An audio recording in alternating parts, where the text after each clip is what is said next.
Tension is one of the most important building blocks in any good thriller film, and in no film is it more present or more important than Dan Gilroy's 2014 masterpiece, Nightcrawler. The tension in Nightcrawler and any other tense movie comes about as a form of dramatic irony, which is the belief that we as the audience know something that the characters don't. We get tense because of apprehension, and to be apprehensive requires that belief that something bad is coming, and this is where Nightcrawler truly excels. The most extreme examples of this kind of tension come in the form of death flags, which is where the framing, the script, the music, or whatever else about a scene tells us that something bad is going to happen, and, more specifically, that someone is going to die. You find these in books, video games, movies, even classical art, and they are absolutely key to the tension in Nightcrawler. There's a really extreme one that highlights the idea pretty well in Ozark Season 1, where the framing is so unbelievably off-kilter that even my most unfilmy friends could, when asked, figure out not just that someone was going to die, but who, how, and when. It's this shot right here, by the way. Now, the tension in Nightcrawler gets talked about quite a bit, but what is to me the most important aspect of that tension never does. And that's tragic, because the colour of Nightcrawler, what this essay is all about, is quite genuinely one of, if not the best example of colour being used to narrative effect in film. It's incredible, and no one talks about it. Before we get into the movie, I'm going to take you on a little learning trip about colour and grading, because it probably sounds like I'm making a mountain out of several specks of dirt, and more than that, it probably sounds like this is something that only cinematographers or pretentious film people like myself would be affected by, and that is not at all the case. The magical thing about colour is that you don't have to notice it for it to affect you, and that's why it's such a powerful creative tool. I can prove it to you. This is an extract from a film that I made last year, Sans Colour Grade, and here it is with the grade. Feels completely different, right? What if I remove the colour altogether? Or leave in just the red? Now, that last example, while a very ham-fisted and silly way of demonstrating colour, is important here because that's kind of what Nightcrawler does. A really important part of colour grading, beyond just setting the mood of a scene or creating a vibe for the film, is to emphasise certain colours. This might be done to use them as a conduit for meaning, to attribute them with thematic or narrative relevance, or simply to help delineate between characters, events, time periods, or places. Heck, maybe it's just part of a director's chosen palette. David Fincher. But even just turning up the yellow in your highlights has a huge effect on how people watch the film, because we as humans have inbuilt, socially constructed but completely intractable colour associations. I say red, you say love, blood, passion, violence. I say black, you say the unknown, mystery, fear. I say blue, you say tranquil, calm, open, melancholy, maybe even a dead body in certain contexts. It goes on forever, but colour goes so much deeper than this. Filmmakers don't just use the existing connotations of colour, they shape our associations to give the colours of their films an entirely new meaning. Sin City, for example, uses red and yellow to simulate emotions like anger and distrust, and then uses that to play with our sense of dramatic irony when the colours show up in the context of its characters. The Three Colours trilogy uses them much more subtly, to help characterise unspoken emotions and to both figuratively and literally colour the emotions of the scenes without just putting exposition in the dialogue. Even Green Lantern tells us, through terrible, terrible writing, that green is the colour of hope, and uses that to signify the hope that a better set of filmmakers will make its inevitable reboot. Nightcrawler attributes colours with specific meanings in exactly the same way as these films, but the meaning is far more literal than simply hope or sadness or melancholy, and there is tons of impact on the actual narrative. There are even times when narrative decisions, actual events in the plot, occur specifically to maintain the meaning of these colours. You'll see what I mean as I go on. Now, I don't usually do this, but I'm going to outline my thesis before I go into dissecting the movie, because the filmmaking here is so subtle but so important that it's probably more helpful to know where I'm going beforehand. I usually keep the big reveals for the end, but in this case the big reveals are just how much detail that Dan Gilroy has put into maintaining these colour associations, and the effect of them. So here it is. Blue, the colour blue, is a universal death flag in the world of Nightcrawler. Everything blue dies, and everything red kills it. Sounds weird, I know, but bear with me. I promise it's worth it. Let's start by looking at how exactly the two colours manifest in the movie. The first thing you'll notice is that these colours are very red and very blue throughout the whole film. I have done absolutely nothing to emphasise these colours in this shot. You might not notice it when you're watching the movie because you get drawn in by the impeccable directing, but out of context, the grade is almost ridiculous. This is actually how these colours look, and it's how surprisingly bright they are that got me thinking about the colours in the first place. It was this scene specifically, where Joe Loder tries to recruit Bloom to join his filming team. This scene makes such a stark colour transition from beginning to end with an almost completely blue palette at the start, and finishing up on an almost entirely red one.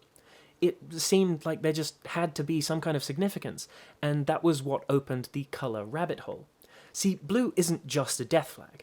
It's the sign of Bloom's opposition, his prey, his underlings, his old car, his vulnerability in the form of his apartment being blue. Blue is metaphorically the antithesis of strength in this movie. Even if we as the audience don't consciously think that, every association that the movie makes to that colour is to do with weakness, death, or submission. Red, conversely, is predatorial. It's the violence of blood captured on screen. It's the voyeurism of the recording lights on Bloom's camera. It's his new car. It's Bloom himself almost all of the time, cast in red lighting to offset him from the other characters. Nightcrawler is fundamentally a film that sets Lou Bloom against the world, which is why almost every character other than Bloom is dressed in blue. This guy, and Rick, and Joe's van, and the police, and every single dead person. There are a lot of dead people in this movie. Only Lou Bloom has the privilege of being red. The relationship between these colours might not seem that important, because colour never seems that important. It's subtle, it's subconscious, but by shaping your apprehension and creating that feeling of nervousness when you don't quite know what's wrong, but you know that something is, Nightcrawler becomes so much more successful at being that tense, foreboding monster of a film that it is, especially in its climax.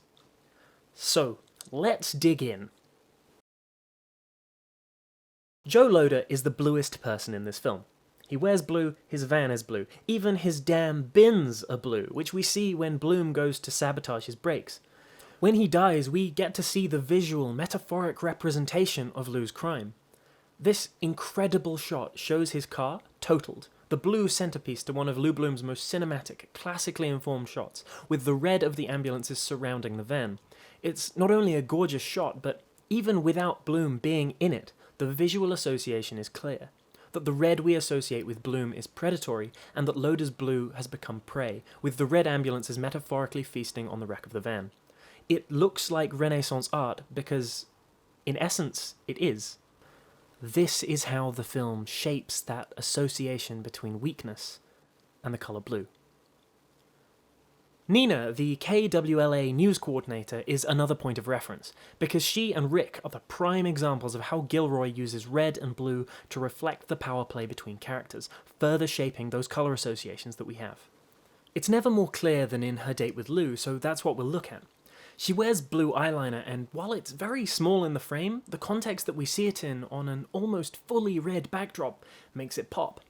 Visually, it almost mirrors the Joe Loder shot, with red surrounding and encroaching onto blue. Thing is, the scene itself mirrors that crash too. Just as Bloom sabotaged Loder's brakes, so too did he blackmail Nina into the date.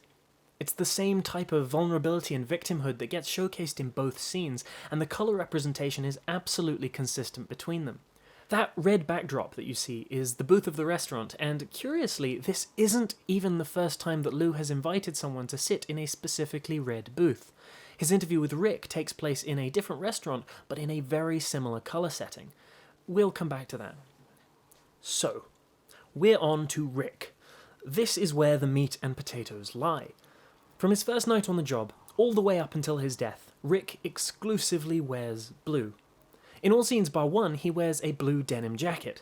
He's constantly in blue lights, and as such, we see that he has probably the strongest association with blue in the entire film. I can't think of a single shot or scene where he isn't cast in blue light, or seen in the context of a blue backdrop in some shape or form. In Rick's final scenes, on the last night that he's alive, he wears something other than the denim jacket, a hoodie, even bluer than the denim, reinforcing and reassociating him with that colour and all its connotations. This is where the dramatic irony comes in, because by this point, we've had a full hour and 10 minutes of seeing blue things in the context of weakness, so this reaffirmation sets you on edge. There's no real reason to feel uneasy here, but it's this shot that every single time I watch the film, even that first time when I didn't know what was coming, it's this shot that brings that feeling of anxiety, and it's all because my subconscious is making this connection. As the film gets closer to its climax, the grade gets even more intricate. Across the nighttime scenes of the movie, it stays dark and keeps its colours to an absolute minimum, especially when people are in shot, so as not to dilute the significance of the colours that do appear. It does this by lightly boosting the green and yellow values in the shadows, so that when red and blue come up, they seem so much more prominent because of the trichromatic colour theory that guides this grade. And in every single scene this occurs, Gyllenhaal gets shaded in red, while Rick gets shaded in blue. However, none of this matters.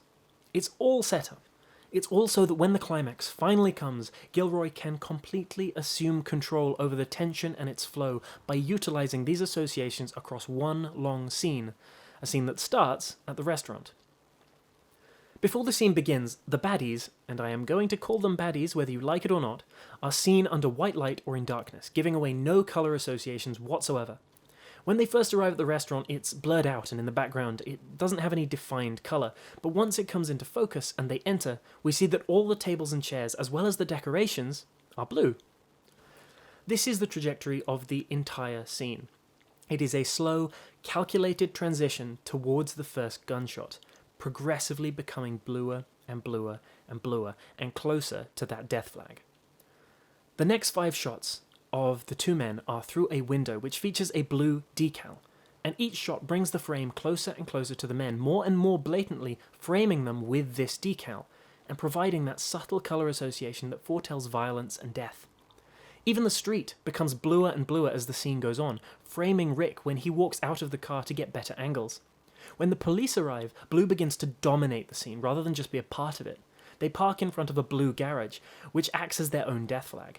When the second pair arrive, we see the same thing again, but through Rick's camera and much closer up, reaffirming that tension that absolutely pervades this scene as the unthinkable narrative unfolds. Thus we enter the car chase and accidents begin to occur. The first crash happens. A police car is taken out by, surprise surprise, a red car. Crash 2, the baddies and a police car, they collide and sort of turn over and crash into a van, ending the chase sequence. Surprise, the van was red. Lou then parks, gets out, and goes to investigate the scene, framed by red the entire time.